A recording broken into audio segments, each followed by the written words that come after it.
I'm going to talk to you this morning about some of the work that we've been doing in my practice over the last 4 or 5 years, specifically with regard to the construction we've been looking at in timber and in heavy timbers. I'm just going to run through a few principles, just of an understanding of the materials that we're building with, taking on from what Carlos was saying before, the idea, the principles of sustainability, but specifically in these cases about the sustainability of the building materials that we're using.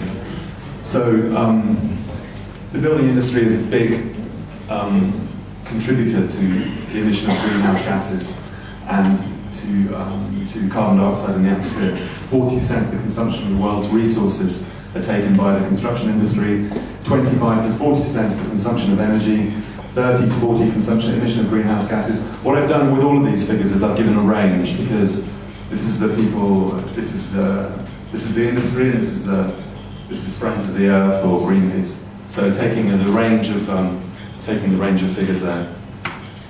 30 to 40% of solid waste regeneration. Principally, the building materials that we're all using are concrete and steel currently.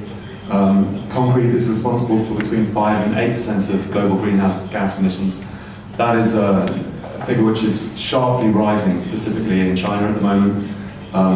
Steel also, 4%, which if you think about how much steel we're actually using is a massive emitter. So these are very big problems and very big responsibilities for the construction industry. And the figures below are for airlines. People talk a lot about the emissions of flying. So if you build with timber, you can fly where you like. It's the principle.